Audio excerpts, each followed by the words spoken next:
ladies and gentlemen, first of all, thank you very much, Anne, and thank you very much for the great things you do. I've been asked this very important question, right?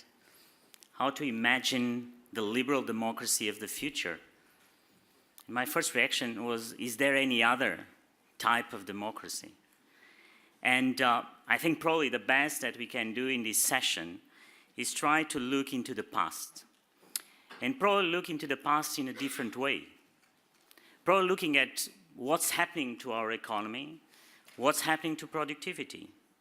In the early civilizations of the time, land was power. So we fought wars, sometimes for decades, just to control land. And whoever could amass the most land was the most powerful. Land was a factor of productivity. The first factor of productivity. Then it became the time of capital. And capital and the ability of invest that capital. And that was our second factor of productivity for economists. And finally, we had the Industrial Revolution, and labor came into play. Labor was our third factor of productivity. But then today, what's happening? Technology became the focus of power. Who controls the machines controls the future. Who controls the data? But where is the data in productivity? I don't see it in the calculations of productivity. Data is in the big market caps of the big companies of the day, like Apple and Google and Facebook. But then you don't see that data in the productivity numbers. And that, for me, is one of the things, or the point, that we have to look going forward. Because if you don't change the way that you calculate your productivity, then you will keep on having these attacks on the liberal democracy. Yuval Harari said once that the reason using our own data against us was such a successful approach by fascists, it was because it played in our weaknesses and our fears. And I think probably looking into the future, looking how you take into account the changes, we probably have to look at it in a personal way, to look what are our fears and weaknesses, and also in an innovation kind of way. And so if you look at the personal side, what you see is that probably what happened to democracy is that technology changed the world for something that we were not expecting. We thought we would become more rational because of technology, and we became more emotional. And so if we became emotional, that's why we fear the future, because the future was not rational, was not as we expected. And the second is about innovation. We need to design our institutions in a new way to make sure that our data is protected, but that our institutions are adapted to a data and a technology of these times that is not the physical world. So how do we adapt institutions like this one, that is physical and analog, to times of digital and innovation? So above all, we need to act. We have to take this lesson that our institutions have to change. But who better than Minister Radek Sikorski to be joining me here today? I've been following him for a long time before he knew I existed. I've been reading his speeches for a long time to inspire my own speeches, because I think that he's probably one of the best communicators that I've ever seen. And so I invited him last year to come to Portugal. And it was really a fantastic moment, because Radek Sikorski really represents a very different type of politician, a straight talker, someone that tells as it is. If you have never seen one of his interviews, go on YouTube and look for Hard Talk. And there's a Hard Talk in between Radek SIKORSKI that is just amazing. Tells you everything about the discussions about the Brexit, about why things are where they are. And so I'm so happy to have you here, Radek. Really very, very good. I was just, before I came, I always do these searches about what he's doing. And I came to also a little video of him with Henry Kissinger. And I said to myself, my God, I'm going to be Radek like he was with Kissinger in 2012. So that is absolutely delightful, and absolutely with Anne. So thank you so much for joining us here in the Commission. So I now go and sit down, and then we can have a talk. And Radek, you come up. Thank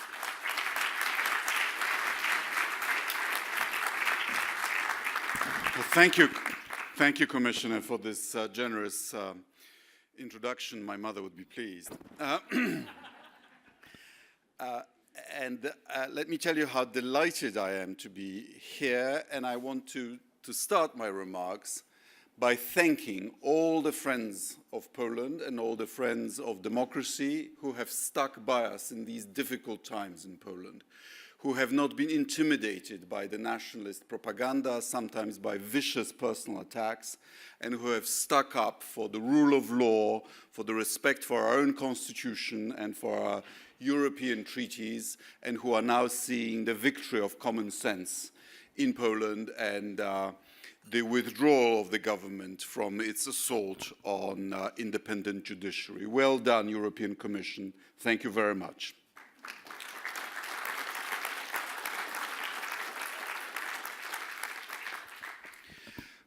Commissioner, you have said that democracy is not just voting, and I couldn't agree more. Democracy is an ecosystem in which you respect rights of minorities, you also respect institutions.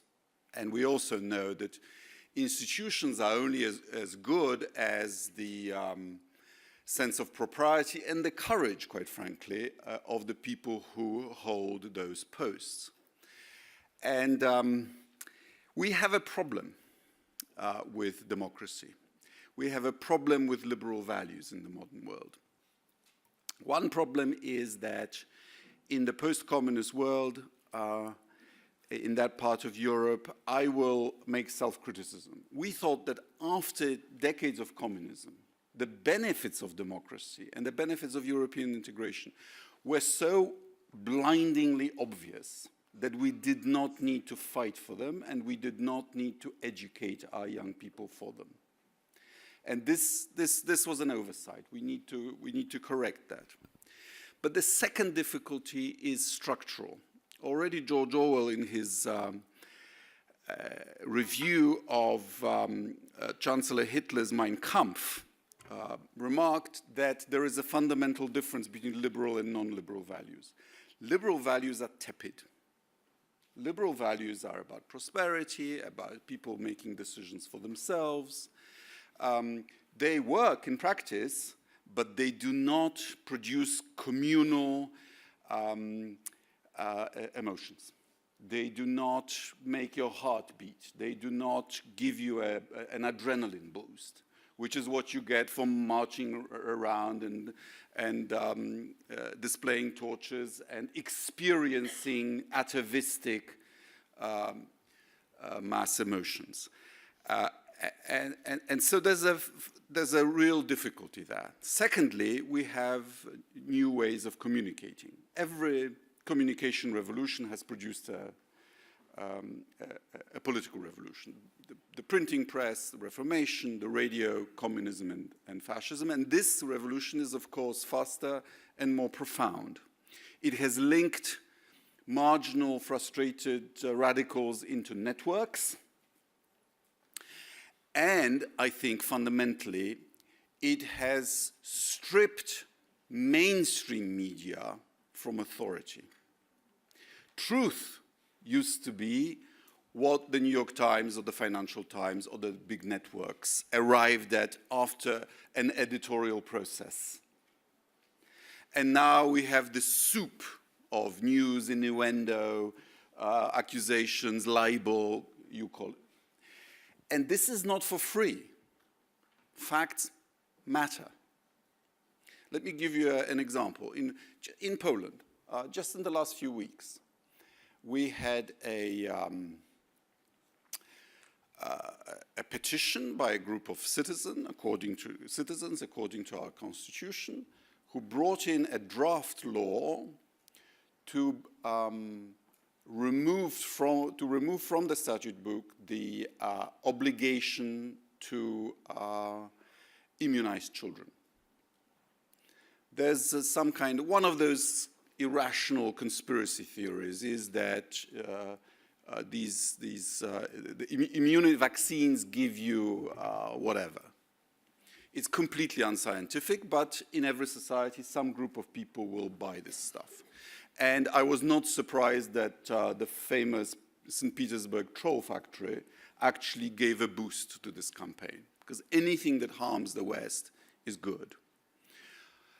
And the ruling party in Poland actually passed the proposed draft law into the committee stage. And because you can get 100,000 votes that way. And then what happened? We got the beginnings of an epidemics of, I'm not sure what the English language of this, what is Odra? Is there a Polish speaker here? Anyway, one of those diseases. And then they quickly struck down this initiative. Facts matter because they lead to a change of reality. Facts also matter for democracy because you cannot introduce an autocracy without lying.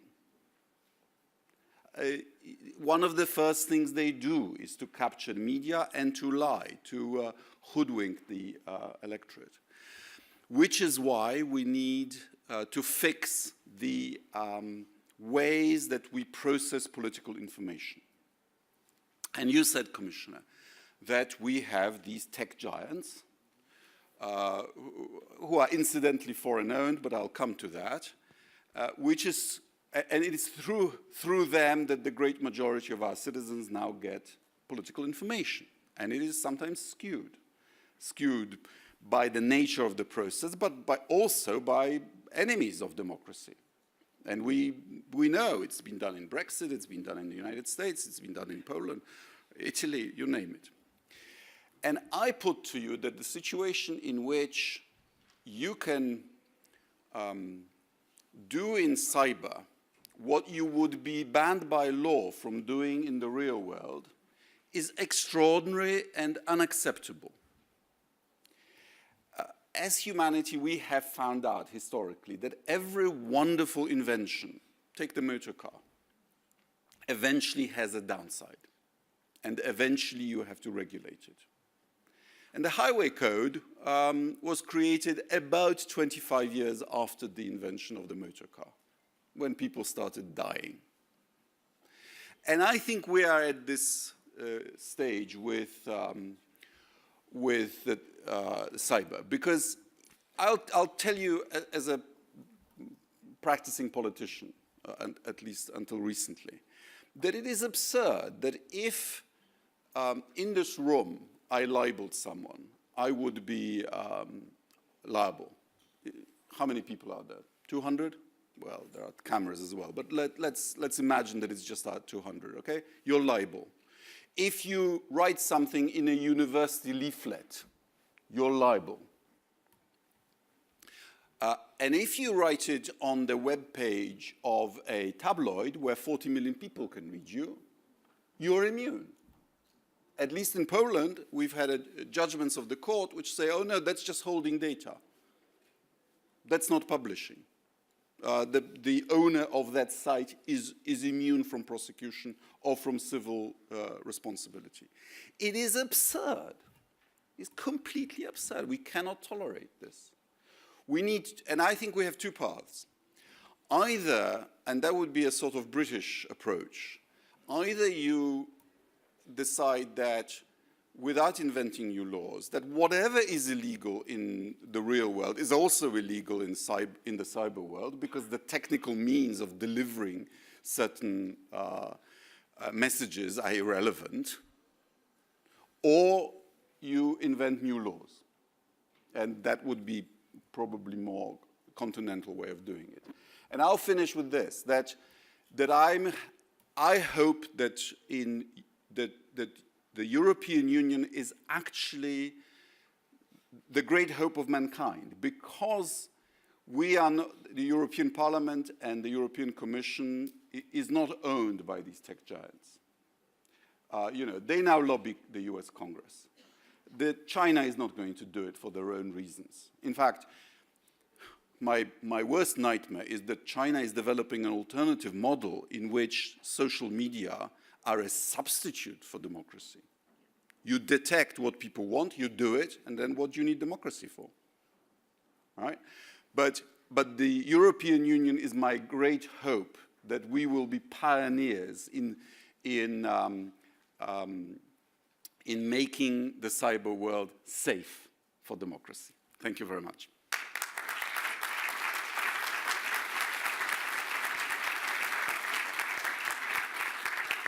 Thank you so much, Radek. That was absolutely fascinating.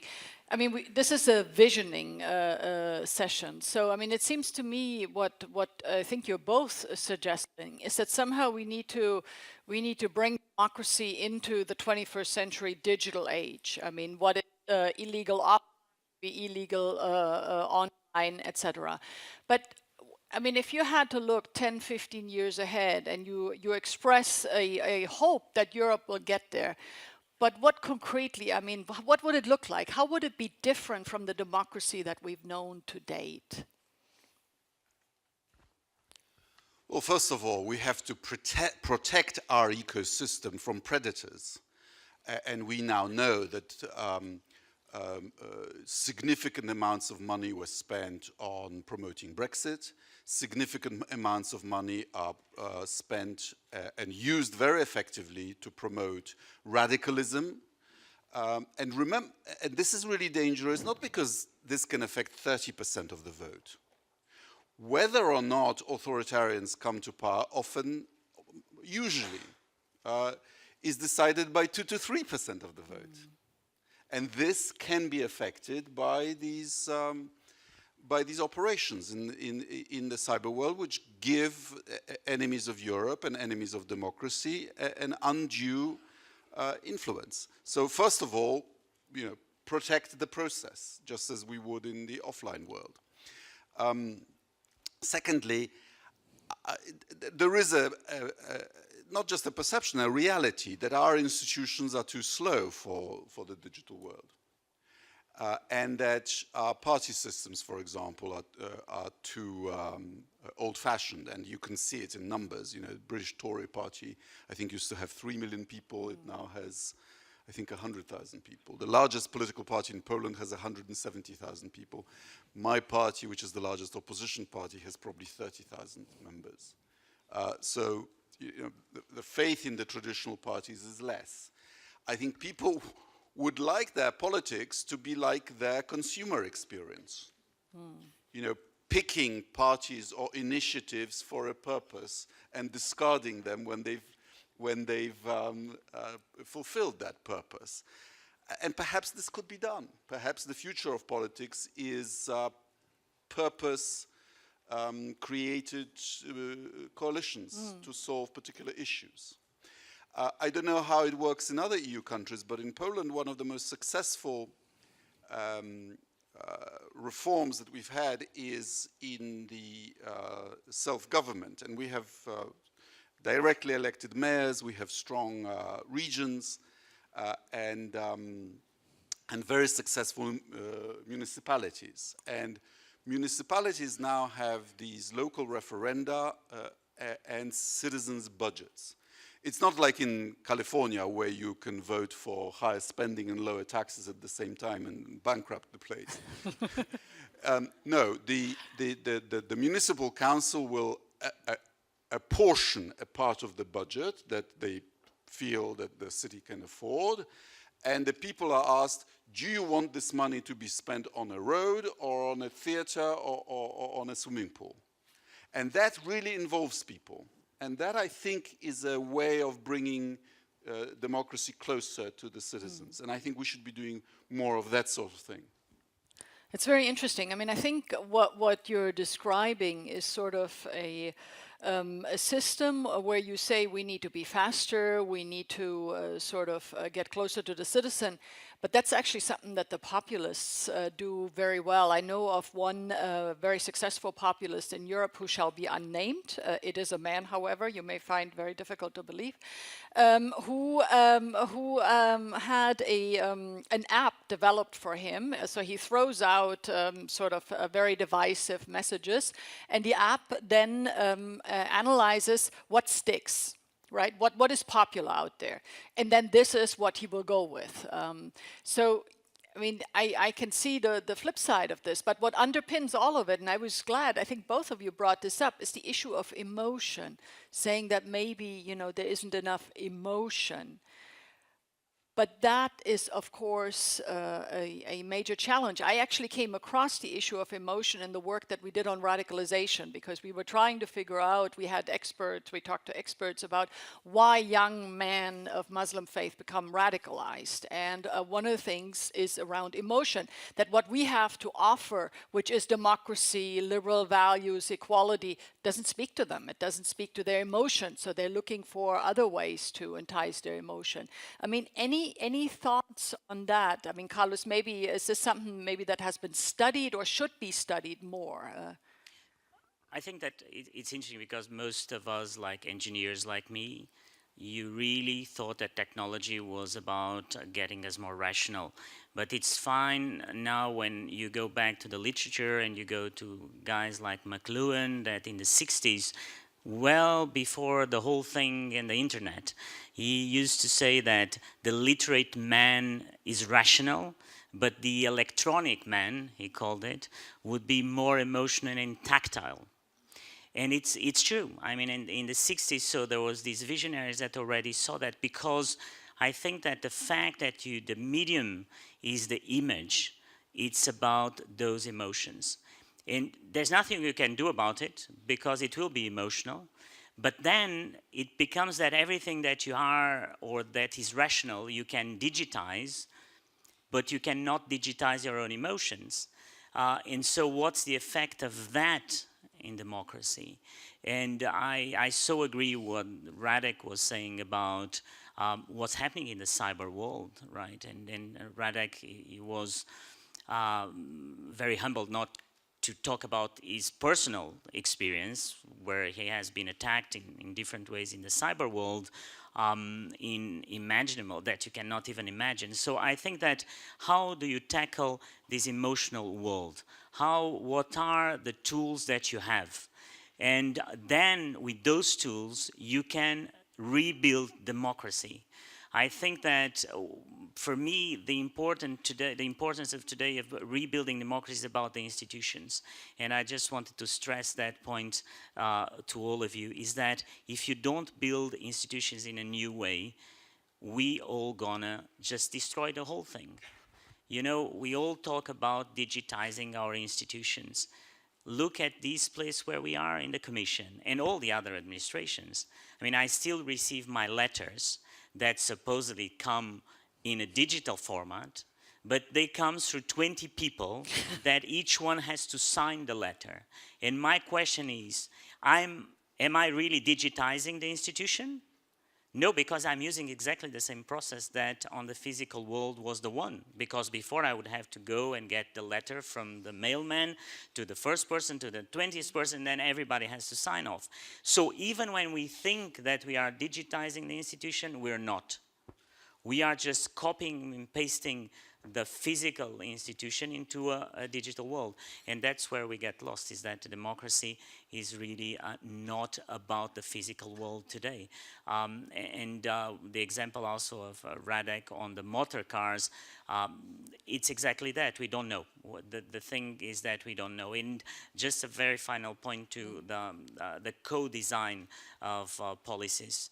I think that probably the truth is not to be top-down, because we know that top-down today doesn't work, but the pure bottom-up doesn't work either. So what is the question that you ask? And when I think that now there's a lot of good examples of municipalities that are doing it, but it's about how do you co-design with the people. And that is also something very difficult. It's easier to speak in conferences and try to rationalize the whole thing, but it's very difficult to do in particular. Absolutely. Any thoughts? Look, we will not get away from the emotional side and its role in politics, because Homo sapiens is only half rational. Yeah, emotions are shortcuts, and they will always be there. But that's where leadership comes in. You know, there are leaders who play on people's positive emotions and try to mobilize people for higher ends, and then the easier way is to play on people's fears, because fear is a more powerful, as Machiavelli already taught, a more reliable emotion than gratitude or positive emotions. So leadership is important. President Macron, who of course has difficulties now, but proved that you can win. Guy Verhofstadt does it very well, also in social media.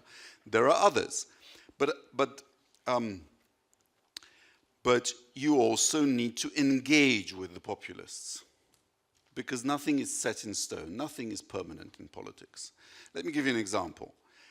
And I know this maybe the Commission is innocent in this, but nevertheless, the result is unfortunate. I'm convinced that if for the last 30 years, the Commission office in London had been active, engaged in British media, which are uniquely fun and confrontational, and if you'd employed a British tabloid journalist to correct all the myths about the EU that were peddled by irresponsible politicians and journalists, perhaps Brexit could have been prevented.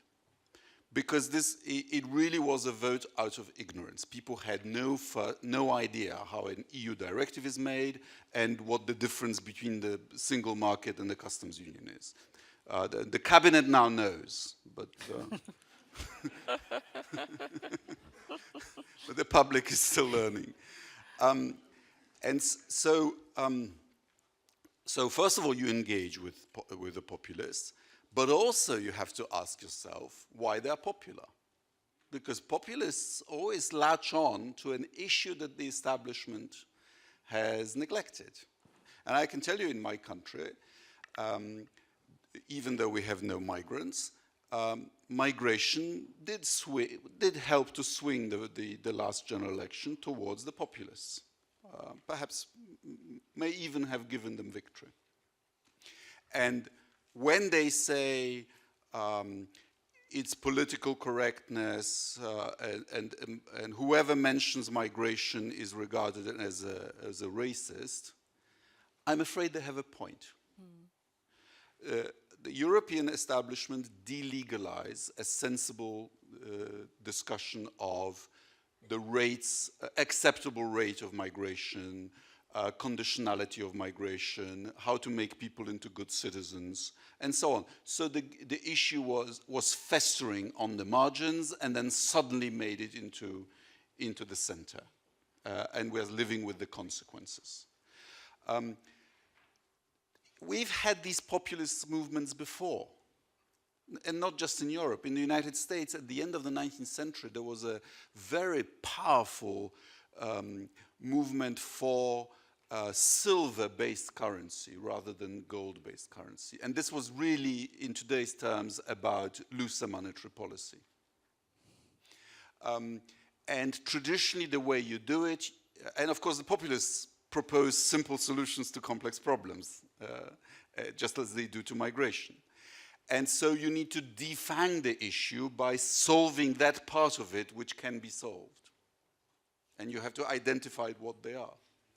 If I look a little bit of how the world is different now, the political world, I note one, we're sort of in a permanent campaigning season, sort of, and that goes back to the issue of the emotions. I mean, it makes it very difficult.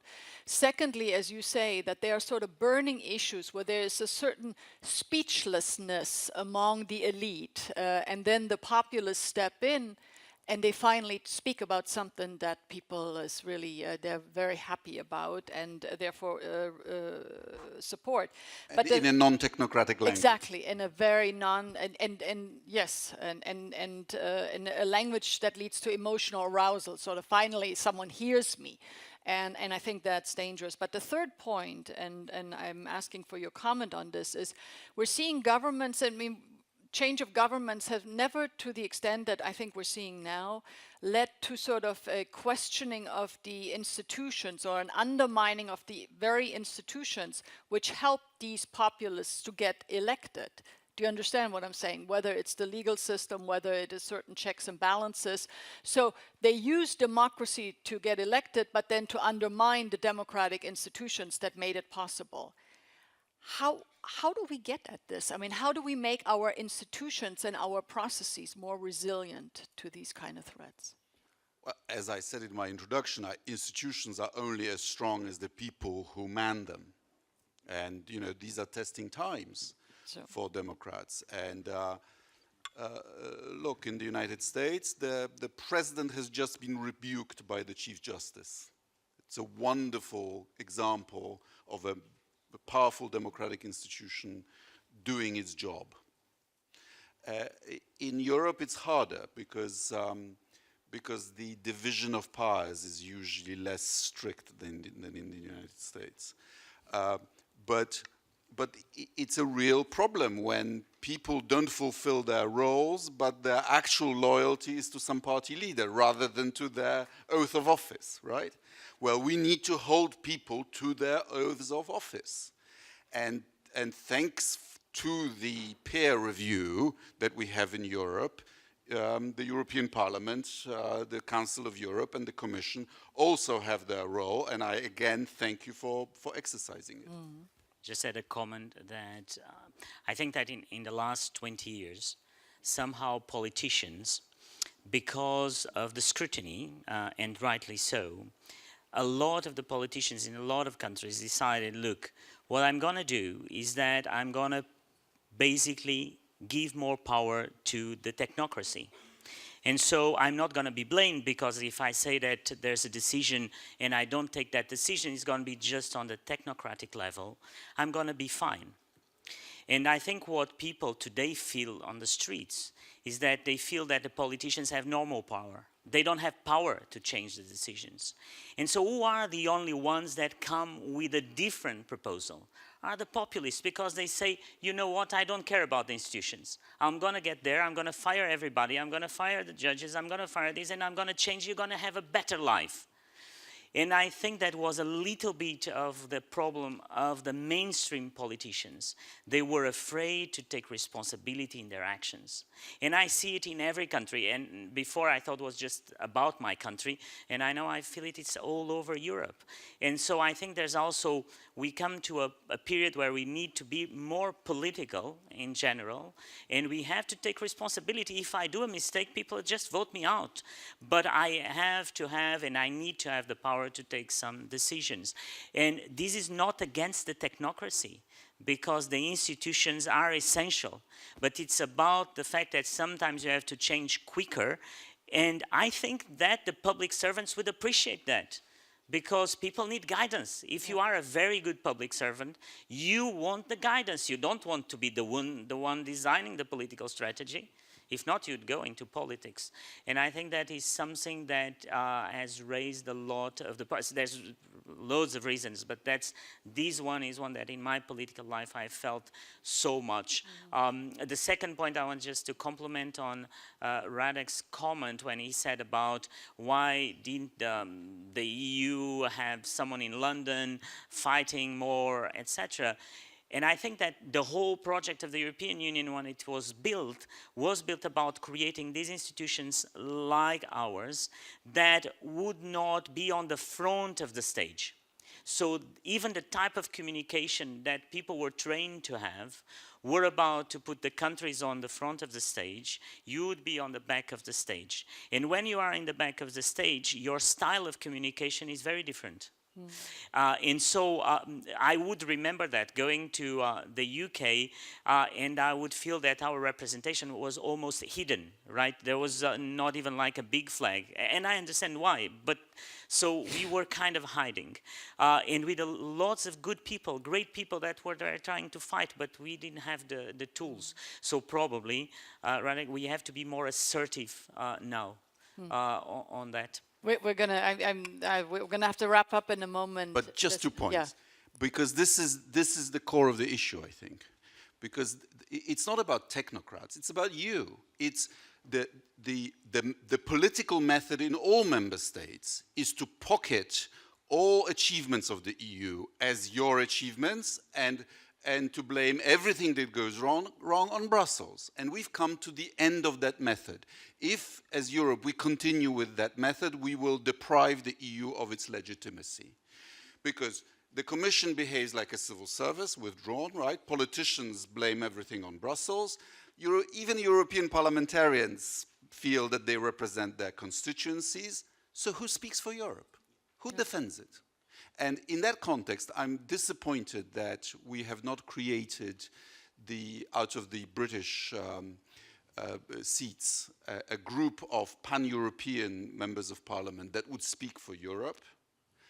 And secondly, I just hope that we will not have this suicidal gene manifested in allowing people like Nigel Farage to come here, draw European money, and use that European money to destroy Europe. I mean, are we nuts? You know, we should do here what we do in our national parliaments. Okay, you've been elected, you can take up your seats, but if you want the privileges of being an MEP, why don't you swear an oath of allegiance to the institution that you'll be working for? You know, that you will not be an enemy of the institution that you're working at. That's a very good point. Before we wrap up, 20 seconds or less, you are both politicians. Most of us here are sort of policy planner types, analysts. What's your message to us? What do we need to do better? Because we're at least partly to blame for the situation as well. 20 seconds or less. This reminds me, during the... when the Polish Pope died and Larry King was interviewing a cardinal, he said, "So, do you think he's with God? You have 30 seconds." Sorry, I can't do it in 20 seconds. All righty. Carlos? That was very good. I think that you have to be more assertive too in your day-to-day jobs. Don't be afraid of talking. Don't be afraid of saying what you think as policymakers, as public servants. It's not just about the politicians. So the politicians have to give you the guidance of where we're going. But then when I go to conferences and I see you on stage, don't be afraid to speak up. And sometimes you'll say things that probably don't make a lot of sense. We do the same, so no problem. And sometimes you'd say things that your boss will come and say, "Oh, did you say these? I mean, like the line to take was not really that." Take that risk. I mean, at the end of the day, like, nobody will gonna remember that. But you will defend Europe. And people will see in you the passion and the fact that you really believe in what you're doing. So this is, I mean, is as Brazilian people say, it's for free, so it's probably not good advice. No, I couldn't agree more. Okay. So, ladies and gentlemen, please give a warm round of applause. Carlos Moedas, Radosław SIKORSKI. Thank you.